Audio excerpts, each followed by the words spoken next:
across the Las Vegas Valley. We'll also catch up with David Damore and discuss question 1 on the Nevada ballot. Studio G starts right now.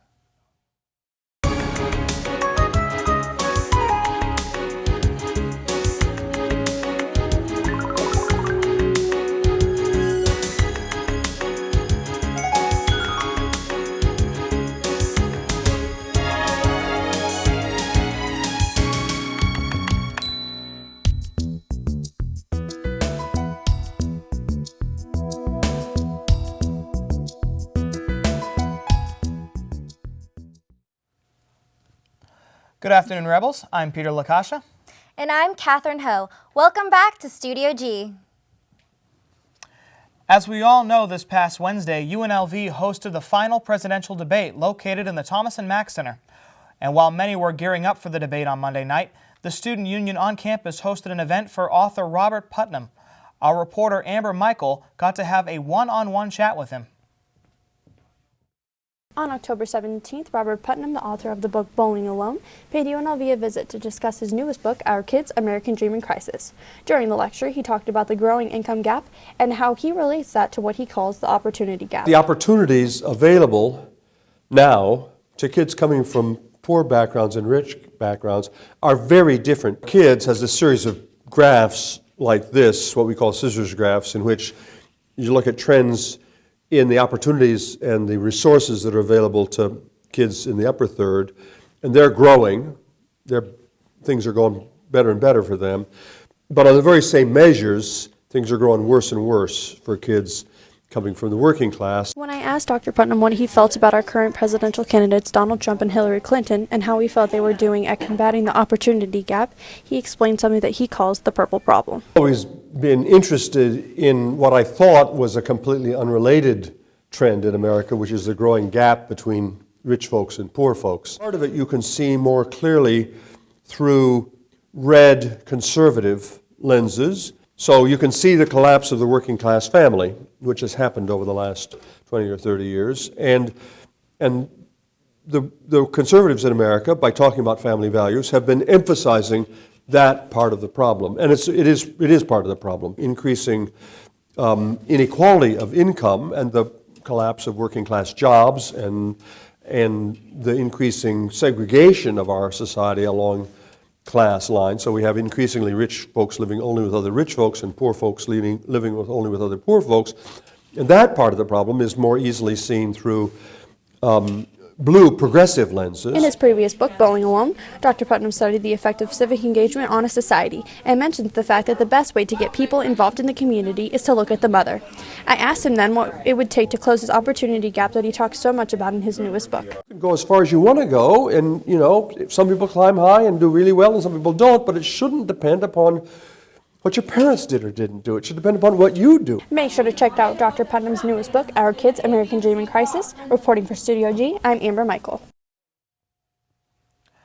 Dr. Putnam's Our Kids, The American Dream in Crisis has already hit bookshelves around the world, and it can be ordered on his website on robertputnam.com. Speaking of crisis involving students, those in Africa are protesting their rights to education. Lemitra Miller has the story. For more than a year now, college students have held protests for free education, but the government has continued to ignore their protests. And for more than 20 years, college students have wanted only fairness, but today's college students are voicing their opinions about how the government have treated them. I want more black students to be able to come to university and to have a better chance at participating in the economy. The college debt for students are still rising, but government subsidies per student are going away slowly, and many students are barely getting by. What kind of person is supposed to be learning while they're hungry, while they're living in the library? And it's an everyday situation. It's a lot of people, it's a lot of students. So the students have decided to keep the campus closed by protesting on the grounds, lecture halls, and even the labs. Police presence is very heavy on campus, but the students are not letting the presence of police stop them from getting what they want. And because of that, sometimes attacks on both police and students have become dangerous.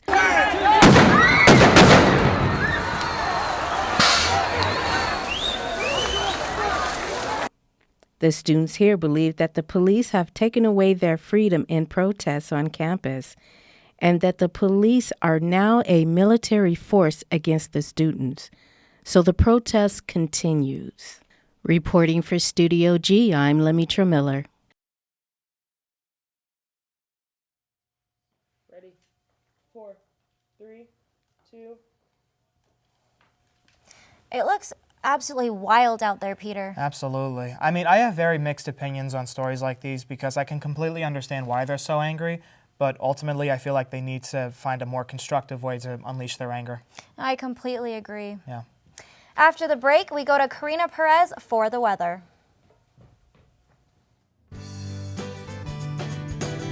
Your community's farmers market. Welcoming, lively, friendly. A place where neighbors and friends come together to celebrate their community. With over 50 vendors, organic, sustainable, fresh produce are available just for you. Support and buy local at Fresh 52. The show's name is the Rebel and Revolt Show. Pretty good show about, just someone who will actually talk about UNLV the way an outsider might feel. We talk about current events, we talk about politics, try to take an offensive swing with it. Sometimes it's hit or miss, but then we talk about, the little things in life that everybody laughs about. And we are the Rebels and we are revolting. My name is Jameson Wilk and I run the Rebel and Revolt Show, and you can tune in at therebelhd2.com. Hi, I'm Karina Perez, and I have your weather report for today. So you're going to see a high of 86 degrees, clear skies, and it's going to go to a low of 64 degrees, also clear skies. Clear skies all day tonight as well. And then for the rest, so we'll quick look around the valley. It's going to also stay in the low to mid 80s up in the north part of town, over by Nellis, also in Boulder City. Henderson's still going to stay in the 80s, in the nice 80s. Clear skies, great day to be outside, spend the day out before it starts getting much colder in the upcoming days. Mid 80s all throughout the valley, so that'll be some good times. So now let's take a look at the rest of the week. So today, as I said, it's going to be in the mid 80s, and then Saturday you're gonna also be like in the higher 80s, so it will get a little bit hotter tomorrow, but then Saturday night it's gonna start seeing clouds, and then Sunday is when you're gonna start seeing some winds, more clouds, and then there's gonna be a 20% chance of rain Sunday night up until Monday morning. It's still 20%, so we don't know if it's actually gonna rain, and then Monday night it's gonna be cloudy, but it's not gonna be, hopefully not raining. So now let's take a look at the national weather. So you're going to see a lot of rain over on the East Coast, especially over in New York and Pennsylvania. There is a flash flood warning, so they're seeing a lot of heavy rain. Also up in the West Coast, upper West Coast, so you will see it affect us a little bit, not too much. But yeah, throughout the United States, you're going to see a lot of rain, a lot of thunderstorms and stuff like that. That wraps up your weather report. Tune in tomorrow for more updates. Back to you, Peter and Catherine. Protesters were getting more and more excited as the countdown to the debate was ticking. I had the opportunity to speak with a few protesters in front of the CNN Media Center on UNLV's campus.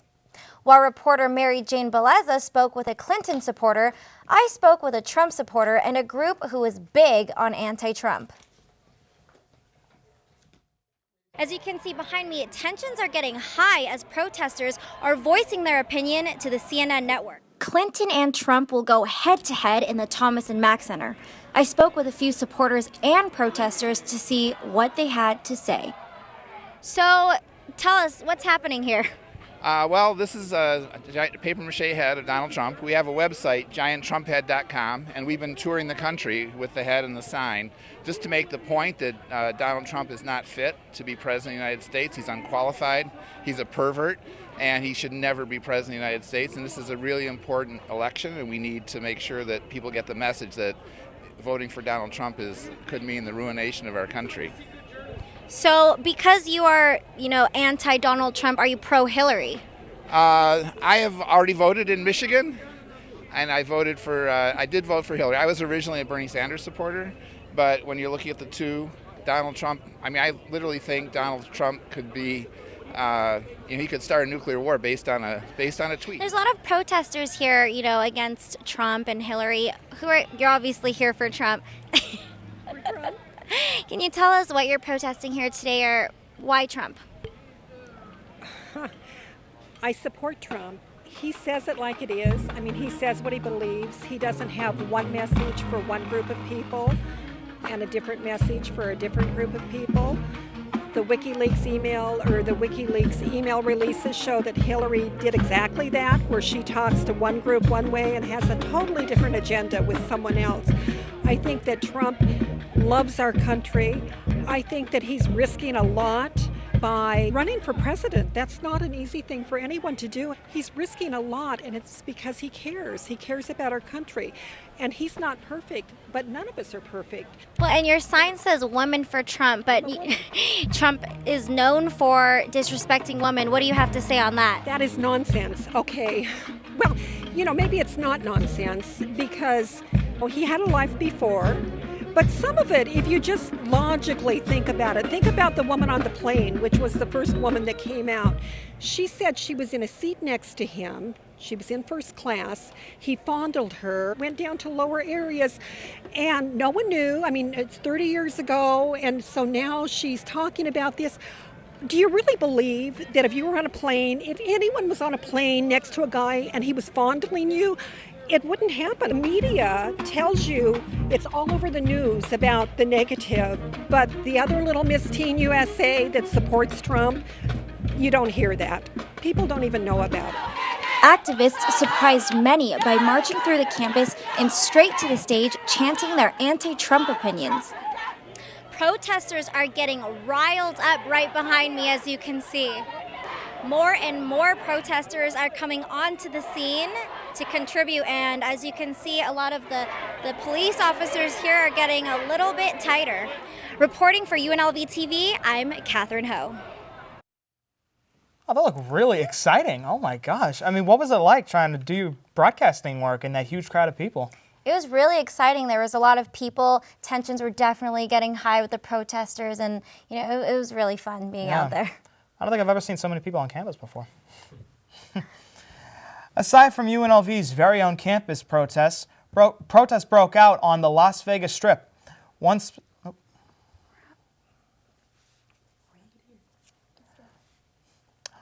specifically surrounded Trump Towers with taco trucks and a taco wall. Alex Wong got the exclusive. I'm standing out here in front of Trump International Las Vegas, where a wall of taco trucks has just been built miles from the final presidential debate floor at UNLV. On the day of the final presidential debate, truck after truck lined up in protest Wednesday morning to build a wall in front of Trump International. We're here representing the workers of Trump International Hotel, trying to get their union into the hotel, contracts started and negotiated.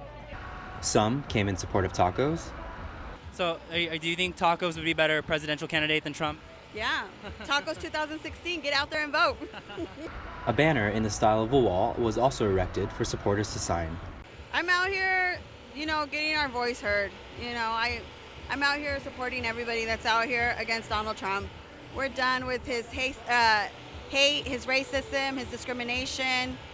This event, put together by the Culinary Union, shows unity amongst different groups with a common interest. So I think the unions got together with a lot of different partners to kind of bring solidarity, to understand that we're not here alone and that we're going to win this election. Although most were here to support the cause for Hillary Clinton, some were here to support Donald Trump. So I'm here today supporting Donald Trump. I drove up from LA to be here. It's a final debate. Donald Trump needs us to come out for him because he is the only candidate that I think will be beneficial for America.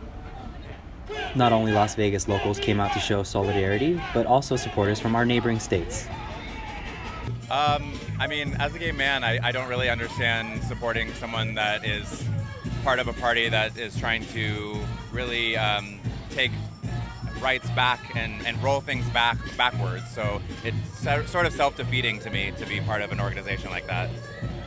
As a straight ally, I concur. I don't think it really makes sense. I don't think you can support somebody who is completely against your own interests. This is Alex Wong reporting for UNLV Studio.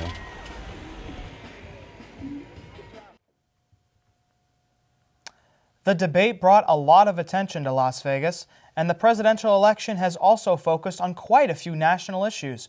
But let's not forget that Nevada has its very own election as well, with its very own policies to address. Nevada does not require background checks during transfers of firearms between unlicensed individuals. Question 1 would require that these unlicensed persons conduct transfers via licensed gun dealers who run background checks. Nevadans are running various campaigns, including Mayor Bloomberg's Every Town for a Gun Safety campaign and the NRA's oppositional campaign. After the break, James Schaefer will sit down with David Damore to talk more in depth about the question. You don't get to do an internship, you have to do an internship. It's one of the requirements for a journalism major. You have to do an internship before you can graduate. Definitely having an internship as a requirement really helps push yourself out there and to just remind you that your graduation is coming up soon. You're going to have to need some work experience in your career. So it's really good to put yourself out there early on, and they tend to help students a lot more. So when you do a student internship, it really helps out a lot.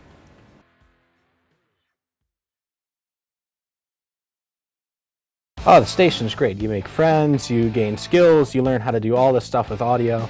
It's a fantastic thing. I can grow with everyone and everybody supports me as well as I can support them. I think it's great. I think it's a blessing to have this kind of equipment from the Green Spawn family as well as the state of Nevada. And it's really informative to see, how a radio show really works. Now that I do it, I have friends, I have people that want to hang out, and I get to play music a lot. It's very good too because we have all the top of the line equipment to work with and students here that can help you out. So it's a very, very good way to get involved in the radio.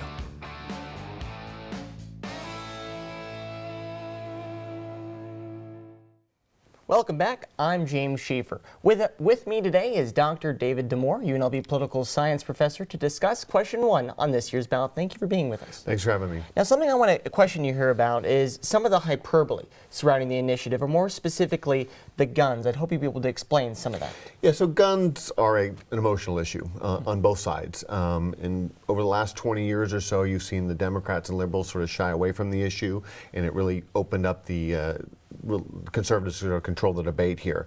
But given the rash of shootings, particularly the Sandy Hook shooting a few years ago, you've seen liberals in the left re-engage on the issue here. You had a push in the U.S. Senate for some gun regulation. That failed. We've had that in the Nevada legislature. You got legislation, background checks through the legislature on 2013, but the governor vetoed it. Well, let's look more specifically at the state in general. We're looking between North and South. My question to you would be, are we seeing much of a difference politically leaning-wise between the North and South in Nevada? The real division on guns is urban versus rural, right? Traditionally, rural folks are pro-gun, and you certainly do have that in the urban spaces in Clark County and Washoe County, but you also have the concentration of Democrats and liberals in these states, and of course, now we see Nevada as a very, very urbanized state here. Well, let's look at the minutiae then of this initiative, which is following into the grandfathering of certain weapons. How effective effective of an argument is that from the opposition on this initiative? Well, what you often see here is about this is that the actual policy gets little attention. It's sort of the broader issue about Second Amendment rights as well as versus gun safety here. But if you look at what the policy actually does, it tries to eliminate a loophole, right? So if you purchase a firearm through a regulated gun sales, you're required to have a back check. Okay. Now, if you go to a gun show, an internet, or a person-to-person gun sale through an unlicensed dealer, right now you do not have to have a background check. Right. They can opt to do that, but it is exactly that optional. This would eliminate that, and it would require anybody purchasing a gun through an unlicensed sales to go through a background check. I think they're talking about a $25 fee is what that would add to the transaction. So one of the more novel opposition questions about this initiative is that Michael Bloomberg has invested $5 million into the program for the support of this initiative, Every Town for Gun Safety. Although he hasn't come out and said that he's done so, the numbers show that this is the fact. He is involved in Nevada politics, and he doesn't even have a home here. How do you feel about Michael Bloomberg being involved in Nevada politics? That's pretty something we see very common in ballot measures, right? That national groups will see states that they think that they can have an impact on an election cycle. We've seen that historically on same-sex marriage initiatives. Those often came from out-of-state groups here. Even the marijuana initiative that'll be on the ballot, that has some national groups backing here. So we often think of these as sort of grassroots organizations rising up from the people and putting this measure on the ballot. Rarely does that ever happen. It's organized interest, often with out-of-state ties. So let's look at one of the loopholes that we're looking at here. One of the loopholes that the opposition has posited is that this will only hinder good guys from getting guns, and it will only make bad guys getting guns that much easier. That's typical NRA talking points there, but the reality is you're just simply putting every sale on the same field, right? You already have this system in place for regulated for licensed firearm sales. This would just simply level the playing field for all gun sales. So altogether, do we think that this initiative has any sort of chance in this state? It's a good question, right? So you saw in the 2013 legislative session, there was some polling done with 80% support was what came out. There obviously wasn't an opposition candidate campaign there. Some of the polling here suggested it will pass, but you've seen in the last couple of weeks, the NRA has certainly increased their efforts in the state here. My guess is most voters haven't gotten thought a lot about this issue. It's gotten drowned out, I think, by the presidential election and, of course, our U.S. Senate race. But I always tell my students, right, you may be disappointed in candidates, but here's an opportunity for you to actually go make law at the ballot box. Right. Well, definitely we'll see if people will be upset or happy, or dare I even say it, triggered by this initiative. We'd like to thank Dr. Damore for being with us today. After the break, we will be right back with World News. My name is Walter from Deep Thought. My name is Bruce Gill. I'm the host of La Alternativa. Perfect Music Radio with me, Lily. My name is Sam, and I host Sunday Evening Jazz. I am Rockin' Gemini. This is Jalen Young on More Than Music Mondays. And listen to us on the Rebel HD2.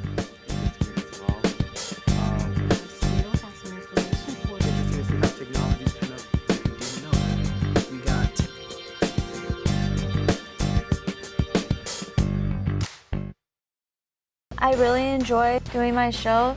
I love all types of rock, and that's why I'm doing Rock Through the Decades. We play the 50s all the way to today's rock music or rock bands. I want them to get the appreciation of how much rock has changed over the years and how it's still really great. You can never kill rock. I mean, rock is like the way to be, the way to go. The name of my show is Rock Through the Decades, and I am Rockin' Gemini. You can listen to this on the Rebel HD2 network. There's a lot going on in our great big... So let's go to Mary Jane Bellieza with the latest. Thanks, Pierre and Catherine. Let's take a look at all the world news. Egypt's new capital city is being constructed by Chinese developers in a largely funded project. The China Fortune Land Development Company is providing $20 billion to develop the currently unnamed city. This brings the project closer to $45 billion budgets required for the phase. One plan for this new capital were announced in March 2015 and are expected to be the solution to overcrowding, pollution, and rising house prices in Cairo. The long-term goal includes more sustainable growth for the country. Overall, the city east of the current capital of Cairo will be able to hold a population of 5 million people. The first phase of the project is expected to be completed by 2021. Mexican drug lord Joaquin El Chapo Guzman is a step closer to facing drug and conspiracy charges in the United States.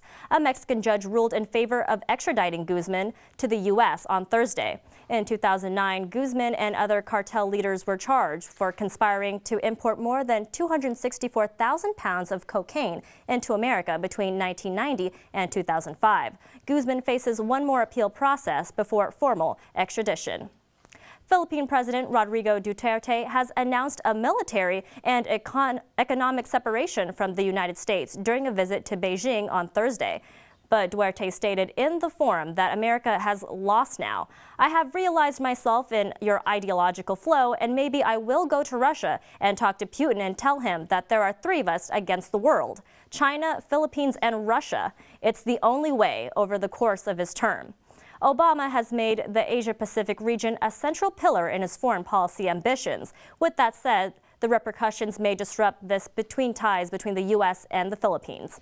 Speaking of the U.S., Nestle recalls drumstick ice cream cones after testing positive for listeria. The recall for the drumstick products made between August 31st and September 17. Nestle found the problem through internal testing, but products were still shipped to stores due to an error in logging receipt of the test result.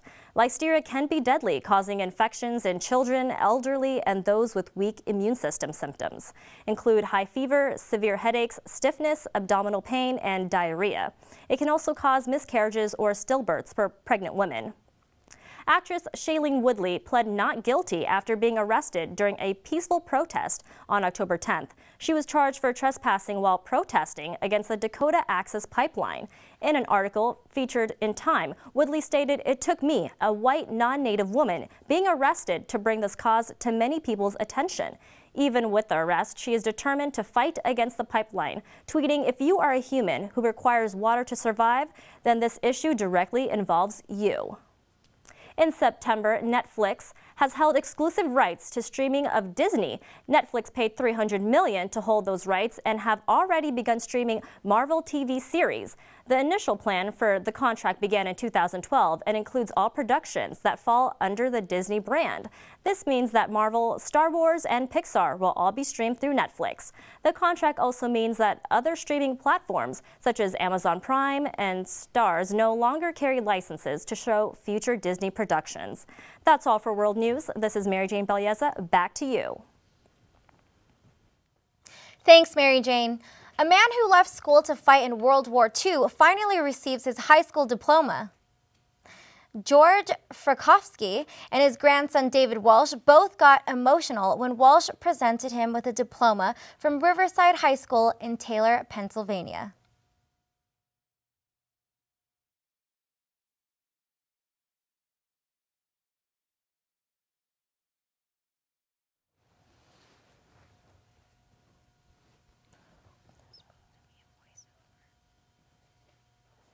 When this is done, on to banter about this. Yeah. Not too long. Yeah. I don't know about you, but I was moved by that. Wow. I don't know about you, but I was just moved by that story. I mean, I'm getting Someone a little emotional. at that age, you know, getting a high school diploma, he cares about his education. Absolutely, right. And he's setting a good example for all the younger kids who don't even want to get their high school diploma. I mean... No, I definitely agree. Absolutely. I mean, it really is inspiration. It really is. It's an inspirational story. And that's all we have for today, Rebels. Don't forget to check us out on social media. We'll see you again next week for another episode of Studio G.